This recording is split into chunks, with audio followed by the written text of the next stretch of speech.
The bell for the end of fourth period was more of a starting pistol than a signal to stop. It unleashed a torrent of backpacks, shouted plans, and the squeak of 100 sneakers on polished linoleum. In the middle of this river of denim and chatter, a girl stood still, a rock in the current. Most people knew her as the quiet girl from their history class, the one with the neat handwriting who always had her head in a book. Her name was Eleanor Reed, and at that moment, she was trying to become Invisible Dot. She was on a mission for the library. A thick biography of Frederick Douglass tucked under her arm, a legitimate shield against having to make conversation. Her plan was simple: slip into the crowded hallway, become part of the wallpaper, and make it to the sanctuary of the library stairs. She was halfway there, her eyes on the quiet please sign in the distance, when a voice sliced through the noise, aimed directly at her. "Eleanor. Eleanor Reed, there you are." It was Mrs. Alaric, the music teacher. She was a kind woman, usually floating through the halls with a distracted smile, humming something by Mozart. Today, there was no hum. Today, there was a faint panic in her eyes, and she was weaving through students like a speedboat, making a beeline for Eleanor. Eleanor felt a familiar, cold knot begin to form in her stomach. Being seen, especially by a teacher on a mission, was never part of the plan. "Thank goodness," Mrs. Alaric breathed, placing a hand on Eleanor's shoulder. "You are an absolute lifesaver. I was about to send out a search party." Eleanor blinked. "A search party? For me?" Her voice was soft, barely audible over the hallway din. "For anyone who can find middle C on a piano," Mrs. Alaric said, her words tumbling out in a rush.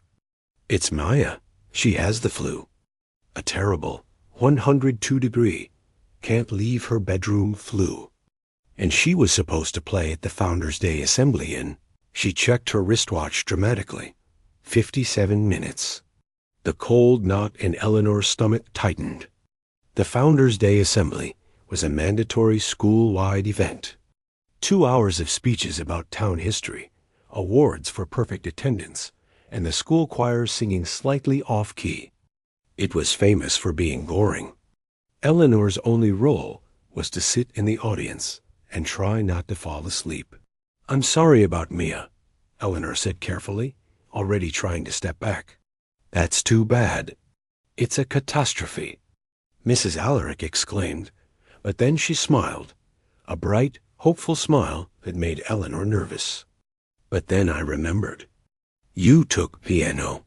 For 3 years, I saw the reports, Mrs. Gable's after-school lessons. You must remember something." A flush crept up Eleanor's neck. She had taken those lessons. From ages 8 to 11, every Tuesday after school, in Mrs. Gable's dusty living room that always smelled of cat and lemon polish. She had learned her scales, played chopsticks, and stumbled through simple versions of folk songs. It had been fine. It had been normal. And she had stopped 4 years ago, the moment her parents said she could. The piano in her own living room had a thin layer of dust on its closed lid.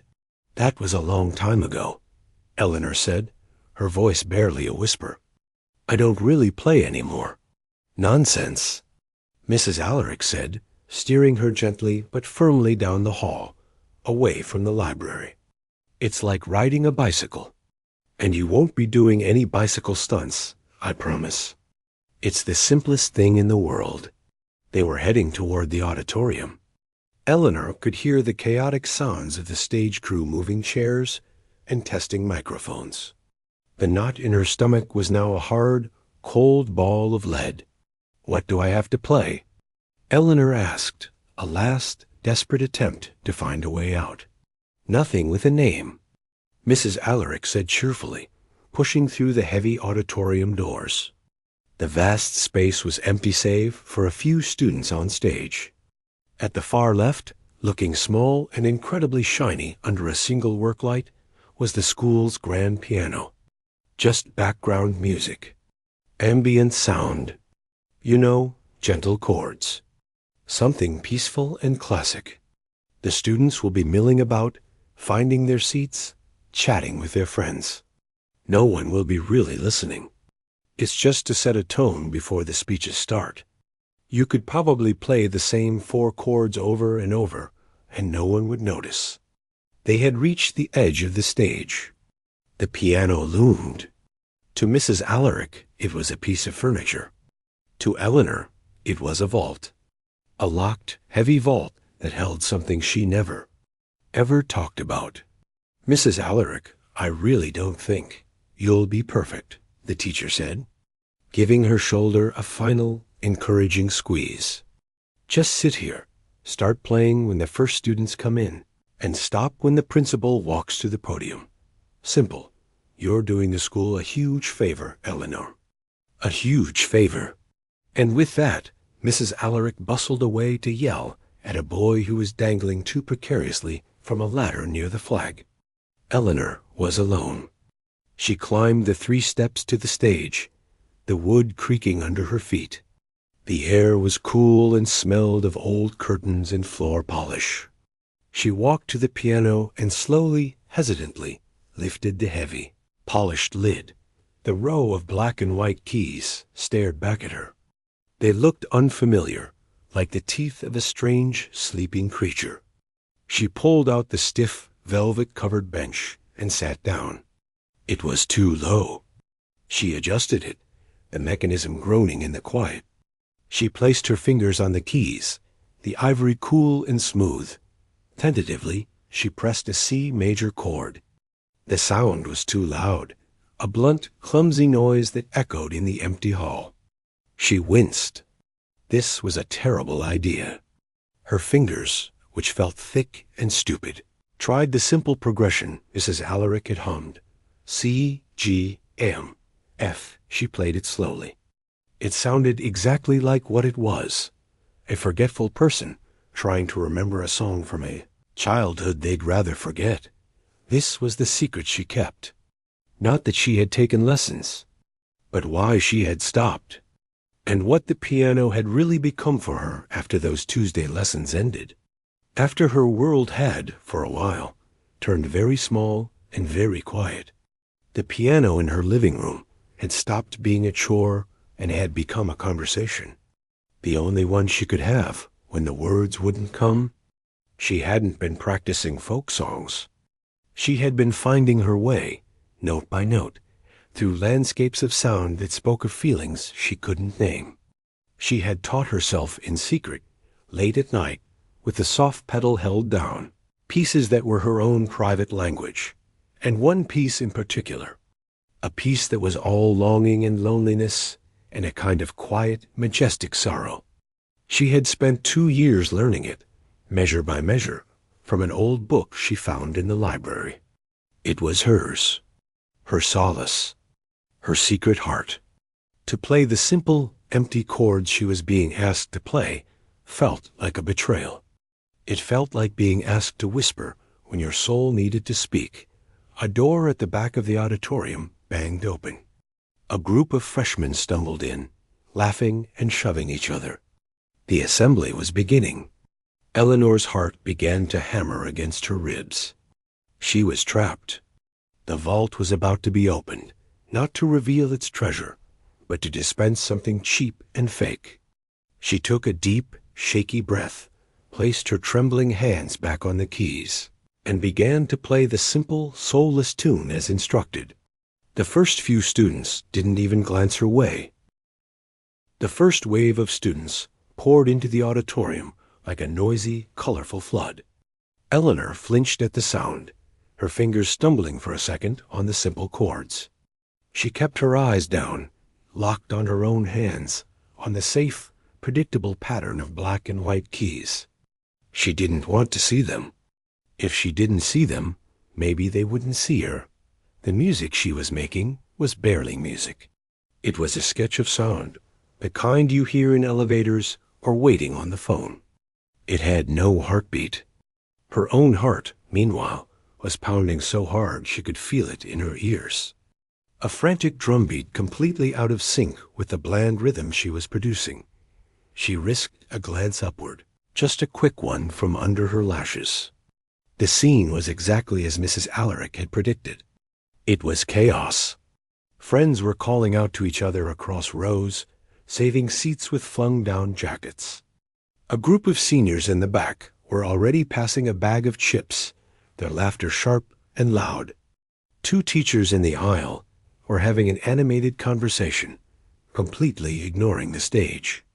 Near the front, the school choir was fidgeting in their seats, their bright blue robes rustling.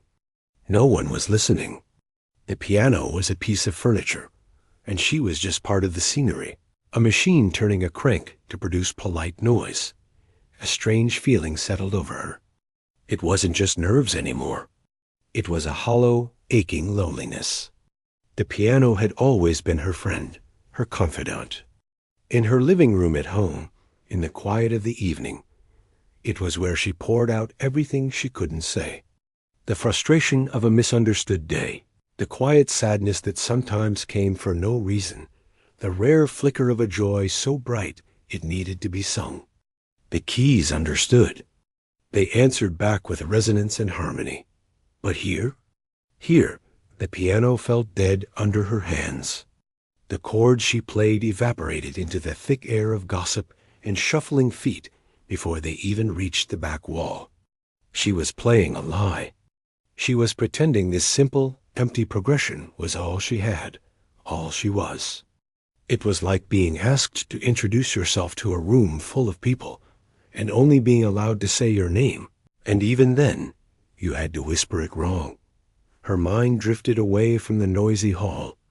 It went back to her living room, to the soft glow of the lamp next to the old upright piano. The house would be quiet. Her parents reading in the other room. The only sound the gentle tick of the clock. That was when she would open the book. Not a lesson book, but a collection of classical pieces she had found in a dusty corner of the library. The notes on the page were like a complex, beautiful code, and she had spent months, then years, slowly breaking it. She remembered the first time she heard it. She had been searching online for something, anything, that sounded the way she felt. And then she found it. A recording of a piece called the Moonlight Sonata. The first movement. It wasn't flashy or fast. It was deep and rolling and sad in a way that felt beautiful, not scary. It was like a voice describing a heartache so old and familiar it had become peaceful. She listened to it over and over until the melody was woven into her thoughts, learning it had been a secret mission. She printed the sheet music, a terrifying forest of black notes. She would work on it for 15 minutes at a time, late at night, the soft pedal pressed down to mute the sound so no one would ask what she was doing. She didn't want to explain. This was hers. Measure by measure, line by line, her hands learned the language. The deep, rocking bass notes that felt like a slow, steady heartbeat. The mournful, singing melody above it. The way the notes climbed slowly, aching for a resolution that was gentle, but never quite happy. It was a conversation between her two hands. Her left hand asked a heavy, constant question. Her right hand answered with a sigh. Together, they told a story without words. It was the story of lonely nights, of staring out at a moon that looked cold and beautiful, of feeling both small and part of something vast. When she played it, she wasn't the quiet girl in history class. She was someone full of deep, important things. She was complete. A particularly loud burst of laughter from the back row jerked her back to the present. Her fingers automatically kept up the chord sequence, but they felt like someone else's fingers. Stiff, mechanical. She looked out at the sea of bored, chatting faces. They were here because they had to be. She was playing because she had to be. The whole thing was an empty ritual, a ceremony of going through the motions. The hollow feeling inside her turned into a spark of something else, a quiet, fierce rebellion. It wasn't anger at the students or at Mrs. Alaric. It was a rebellion against the situation itself. This instrument, this beautiful, powerful thing capable of speaking the deepest language she knew, was being used as a noisemaker. And she was its operator. Was this all she was allowed to be? The girl who followed instructions, who stayed in the background, who provided the wallpaper for other people's lives. The secret she kept wasn't a bad one. It wasn't something to be ashamed of. It was the most real part of her. And right now, in this big, fake feeling ceremony, the real part of her was screaming to be let out. The principal, Mr. Higgins, was walking toward the side of the stage now, checking his notes. He would be up soon. Her time was almost up. In a few minutes, she would stop these chords, he would start talking, and she could slink back to a seat in the shadows. Her secret would remain locked away. The vault would stay shut. Her hands kept moving, but her heart was having a different argument. They told you to play a simple tune. The fear in her whispered. Asterisk, just do what you're told. Don't make a scene. Asterisk, but a stronger, clearer voice answered back. It was the voice that belonged to the piano in the quiet living room. Play something true, it said. The principal adjusted his tie and took a step toward the stairs. This was it. The signal. Her moment to end the simple tune. Eleanor's hands paused. The bland chord hung in the air, then faded into nothing. For 1 second, there was a tiny pocket of silence, just the tail end of her assigned music dying away. She took the deepest breath of her life, filling her lungs with the dusty auditorium air. Her eyes closed, and her left hand, all on its own, it seemed, walked down the keyboard to a low, deep A flat. It didn't press the key. It settled onto it. And then, with a weight and a feeling that came from her very core, she pushed. A deep, resonant, rolling note filled the space. It wasn't loud, but it was dense. It was like a stone dropped into a still pond, but the pond was the entire auditorium. Before that single note could fade, her right hand joined. Placing a chord above it, there was all melancholy sweetness. It was the first notes of the Moonlight Sonata, played not for an audience, but because in that moment it was the only thing in the world that was true. The deep, rich sound that came from the piano didn't crash through the noise. It did something else. It seeped into it. It was like a slow-moving wave of dark water, rolling under the chatter and finding the empty spaces. That first, low note was a foundation. It wasn't a bang. It was a presence. It announced that something had changed. Eleanor didn't hear the change in the room. Not yet. Her eyes were closed tight. The world behind her eyelids was the world of the music, a world of cool blue light and quiet shadows. Her hands were no longer stiff, separate things. They were partners in a conversation they knew by heart. Her left hand began its steady, rocking motion, playing a pattern that was less a rhythm and more heartbeat. A slow, patient, sad heartbeat. Asterisk da-dum, dash dum dash dum dash dum dot asterisk. Over and over, a deep and comforting 8 dot, then her right hand spoke. It lifted a melody from the top notes. It was a simple, clear line of notes, but each one was heavy with feeling. It wasn't a happy tune. It was a remembering tune. It was the sound of looking back at something beautiful you knew you couldn't have again. It rose, hesitated, and then fell back, always answering the deep call from her left hand. She was gone. The hard bench, the dusty stage, the hundreds of people, they melted away. She was in her living room again. The only light was the yellow glow from the old lamp, making a warm pool on the sheet music. The house was silent. The only sound was this, her private conversation with the moon and the night, and her own quiet heart. Her body swayed, just a little, with the rocking of that deep, watery bass. Her face, which usually looked careful and closed, was open. A slight frown of concentration was between her eyebrows, but her mouth was soft. She was listening to the story her hands were telling. Back in the room, the wave of sound was doing its work. At the back, the group of seniors passing the bag of chips froze. One boy, his hand halfway to his mouth, slowly lowered the chip. He didn't look at his friends. He just stared toward the stage, his head tilted, listening. The sharp, careless laughter died in their throats. The two teachers in the aisle stopped their conversation mid-sentence. One of them, a tall man who taught chemistry, blinked and turned his head slowly toward the piano. He wasn't smiling. He looked surprised, and then thoughtful. He stopped fiddling with the papers in his hand and just stood still. Down near the front, a girl in the choir was fixing the sleeve of her robe. The bright blue fabric rustled. Then the music reached her. Her hands fell still in her lap. She looked over at the piano, at the girl she maybe had a math class with, but had never really noticed. The choir girl's eyes widened. She knew this piece. She had tried to learn it once and given up because it was too hard, too full of feeling she couldn't quite grasp. She leaned forward, her mouth slightly open. The change didn't happen all at once. It spread. It was like a ripple of quiet. First one person, then three, then a whole row. They stopped talking. They stopped fidgeting. They turned their heads. They weren't looking at each other anymore. All their attention was pulled, gently but firmly, to the left side of the stage, to the girl at the piano who seemed to be in another world.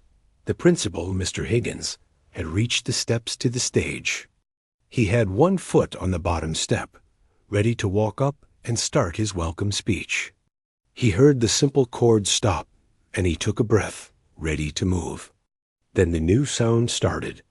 He paused, his foot still on the step. He was a practical man, used to bells and announcements, and the flat sound of his own voice over the crackly microphone. This sound was different. It wasn't background. It was foreground. It demanded attention. He slowly pulled his foot back and turned around.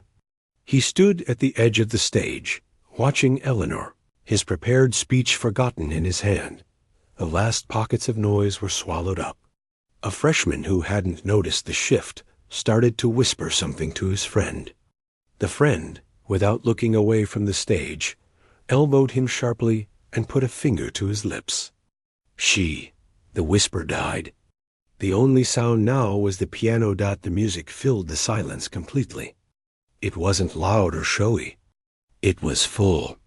It had weight. The deep bass notes vibrated in the floorboards, a feeling more than a sound. The high, singing melody floated above it, clear and lonely and beautiful.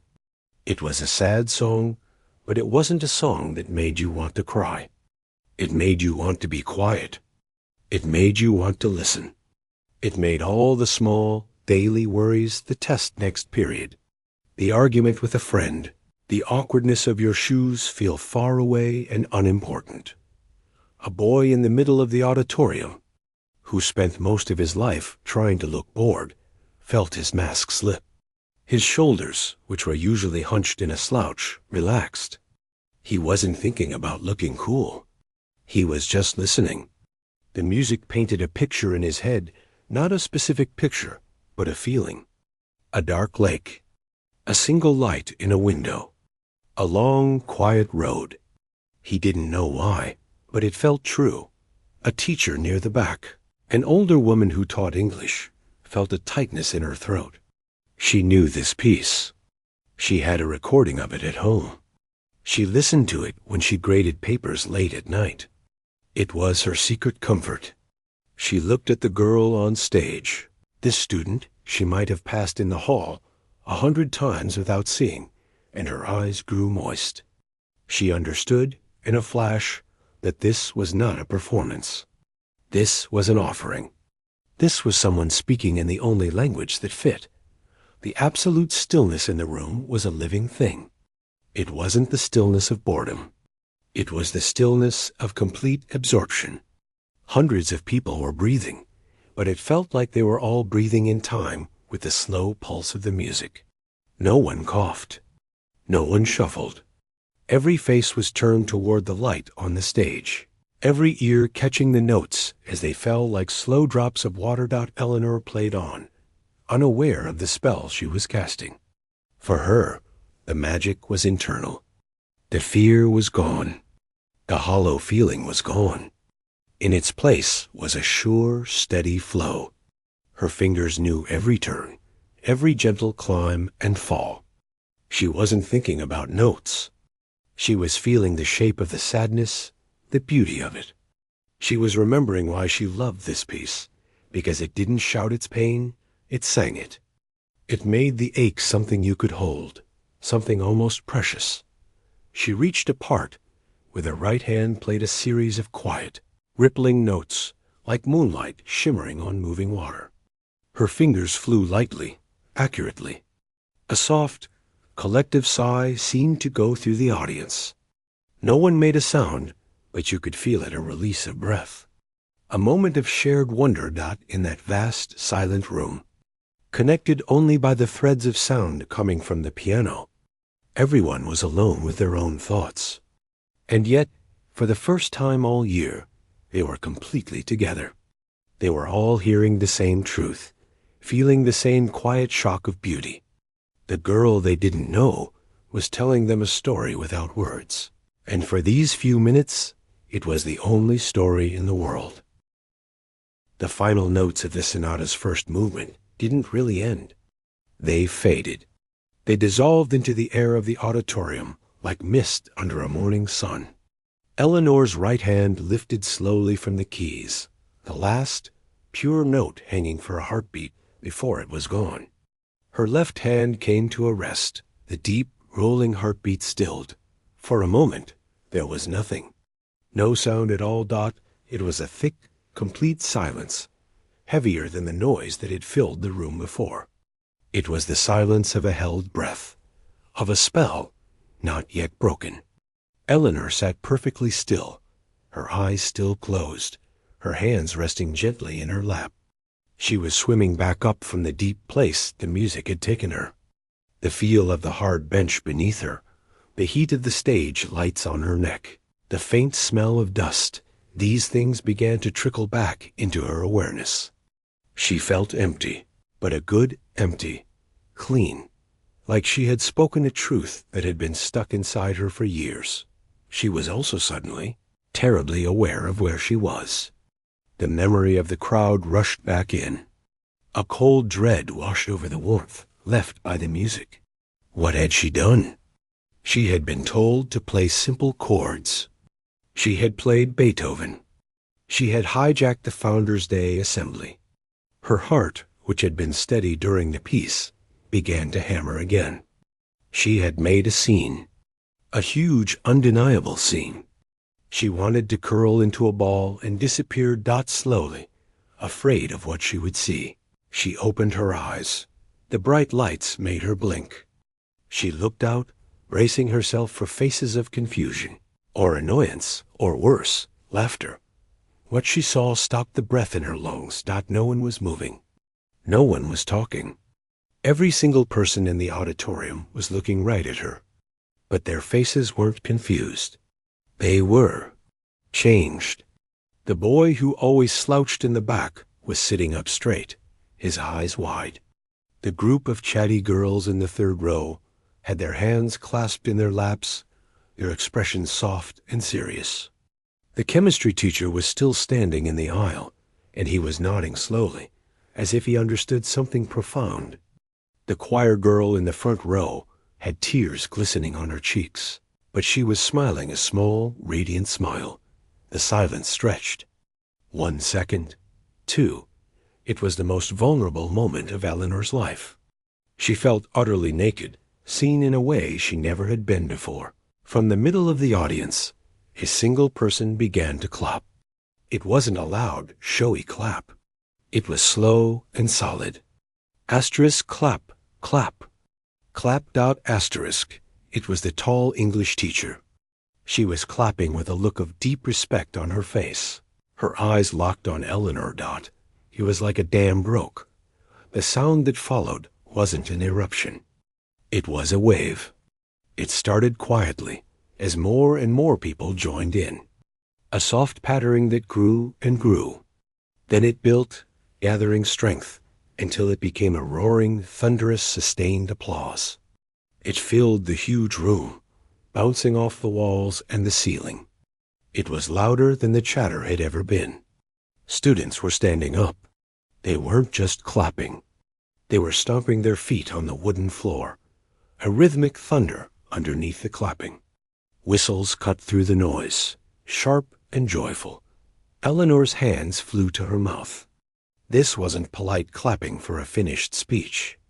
This was a storm of sound meant just for her. She saw faces beaming at her. She saw the principal, Mr. Higgins, still standing at the side of the stage. He wasn't clapping, but he was smiling, a real broad smile, and he was shaking his head in what looked like pure wonder. He then lifted his own hands and began to clap too, nodding at her. She didn't know what to do. Her face was on fire.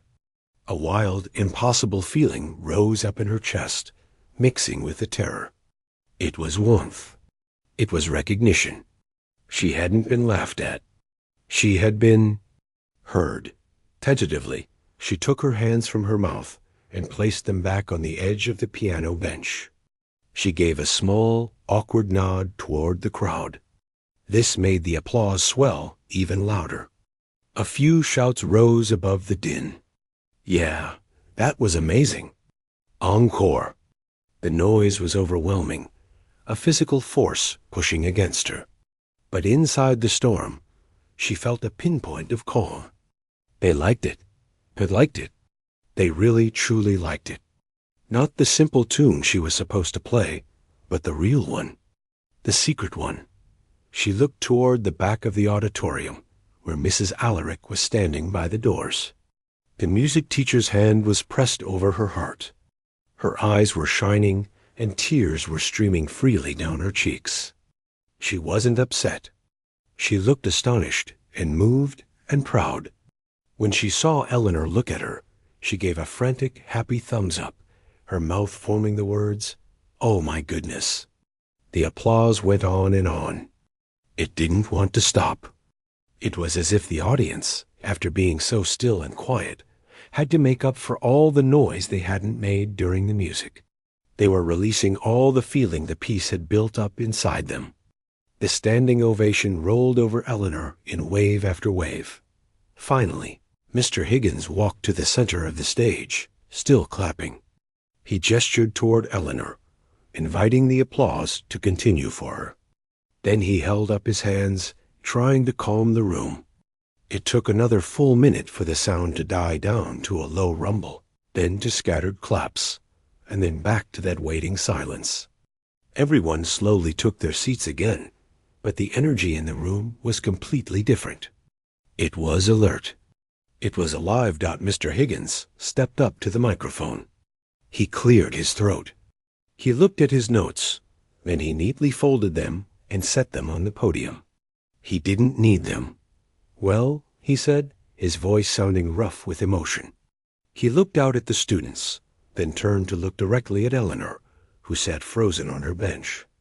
"I was going to talk about the founding of our town in 1872, about hard work and community."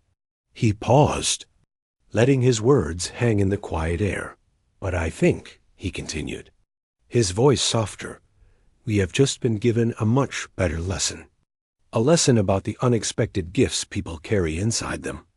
A lesson about the power of speaking your truth, even when you do it without words." He turned fully to face Eleanor.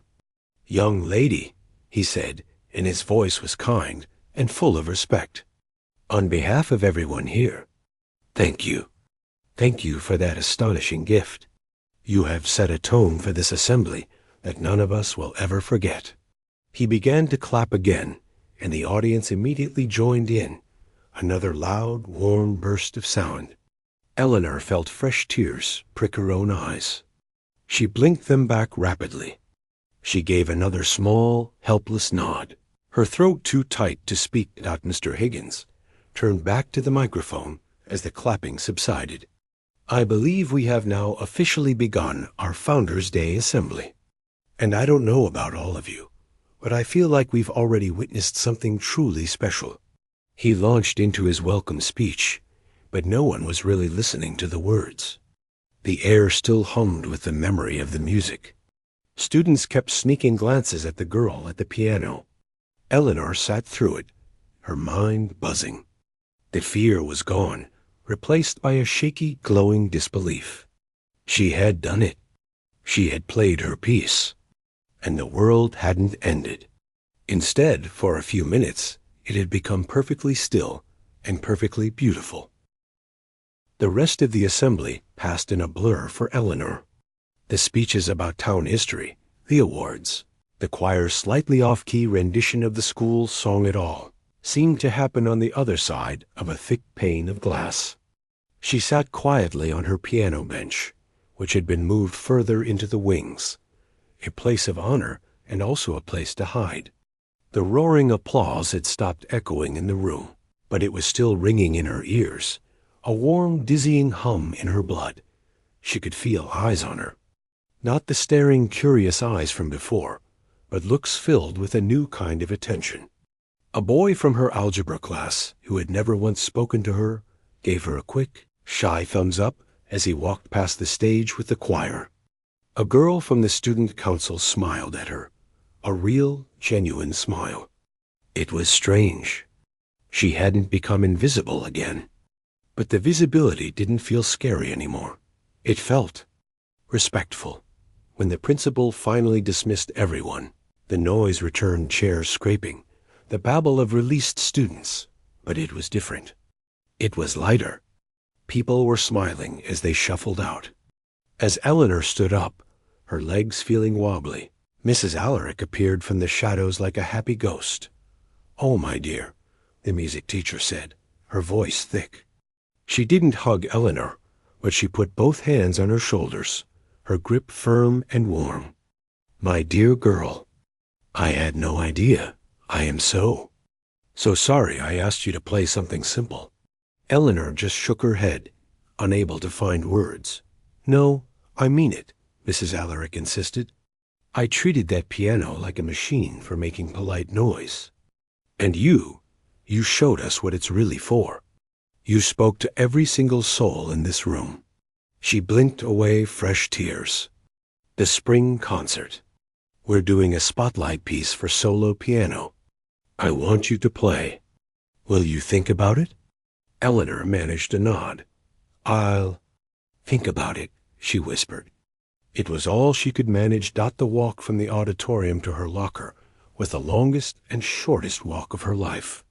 Clusters of students lingered in the hall, and conversations hushed slightly as she passed. She heard snippets. Was that her? Gave me chills.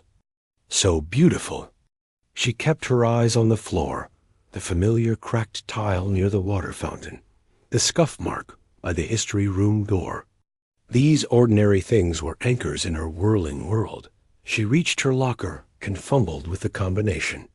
Her hands were still trembling. "Hey!" The voice came from beside her. It was the choir girl from the front row, the one who had been crying. Her eyes were still a little red, but she was beaming. "Hi," Eleanor mumbled, focusing on stuffing her history book into her bag. The girl started, then shook her head as if to clear it. "I just wanted to say thank you. That was. I don't even have a word for it. I've tried to learn that piece. It's impossible. The feeling in it. You just got it. You really got it." Eleanor looked up, met the girl's earnest gaze. "You play?" she asked. "A little," the girl said. "Not like that. Nobody plays like that. It wasn't just the notes. It was. It was like you let us listen to you think." She shrugged, a little embarrassed. "Anyway, I'm really glad you were the substitute." And with a final smile, she turned and walked away. Eleanor stood there, her locker door half open. You let us listen to you think. The words settled inside her, fitting perfectly. That's exactly what it was. Her private thoughts made into sound. The rest of the school day was a series of soft collisions with a new reality. In history, the teacher, Mr. Burns, paused before starting his lecture. "Before we delve into the causes of the Civil War," he said, looking directly at her with a twinkle in his eye, "I feel I should acknowledge that we have a historical moment right here in our class. Beautiful work this morning, Eleanor." The class didn't erupt. They just nodded and smiled, and one boy said, "Seriously." In the cafeteria, she didn't sit alone as she usually did, buried in a book. 2 girls from her art class waved her over to their table. "Come sit with us." That was insane this morning. They didn't ask her a million questions. They just let her sit there, included, while they talked about a new movie and asked her once or twice what she thought. It was easy. It was normal. But it was a kind of normal she had never known. The final bell rang, releasing her into the afternoon. She walked home, the cool air feeling good on her flushed face. She replayed it all in her head, the dread, the hollow chords, the decision, the deep first note, the stillness, the storm of applause. The fear was just a memory now. What remained was a glowing coal of quiet pride in the center of her chest. She pushed open the front door of her house. The quiet, familiar smell of home lemony cleaner and old books welcomed her. Her mother was in the kitchen, wiping the counter. "How was the assembly, honey?" Her mother asked, not looking up. "I bet it was long." Eleanor dropped her bag by the stairs. She walked into the living room. The old upright piano stood against the wall, its dark wood glowing in the afternoon sun streaming through the window. The lid was closed, as always. A thin layer of dust made the surface look soft. She walked over to it. For years, this had been her secret place. A vault, she had thought. A place to hide the parts of herself that felt too big, too complicated, too sad, or too much. She had kept the door locked, even from herself sometimes, only opening it in the deepest quiet of the night. She reached out and gently lifted the lid. The keys, yellowed with age, stared back. No longer the teeth of a strange creature. They were old friends. She didn't sit down to practice a difficult passage. She didn't play the Moonlight Sonata. She simply placed her fingers on the keys and played a C major chord. The sound was warm and rich in the small room. It was the same chord she had played that morning, the one that had felt so empty and faked out now. It was just a sound. A good, solid, simple sound. It wasn't all she could do. It was just one of the many things she could do. She played a few more chords, then a simple scale, her fingers moving easily. The sound filled the quiet house. Her mother appeared in the doorway, the dish towel in her hands. "That's nice, dear," she said, a gentle, absent-minded compliment. Then Eleanor's fingers drifted. They found the beginning of a folk song, one of the simple ones from Mrs. Gable's living room. She played it through, adding a little flourish at the end. Her mother smiled. "I haven't heard you play that in years." "I haven't," Eleanor said softly. She finally sat down on the bench. She looked at the piano, really looked at it. It wasn't a vault anymore. A vault was for hiding treasure away, for keeping it safe from the world. What had happened in the auditorium proved her treasure didn't need to be hidden. It was meant to be shared. The sharing didn't diminish it.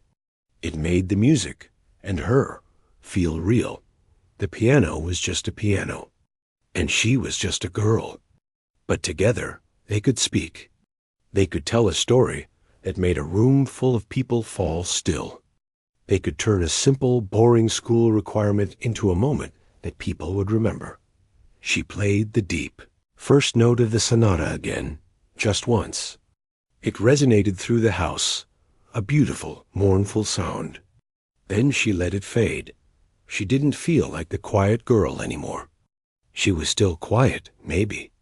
That was just how she was. But she wasn't only quiet. She was also the girl who could stun an assembly to stillness.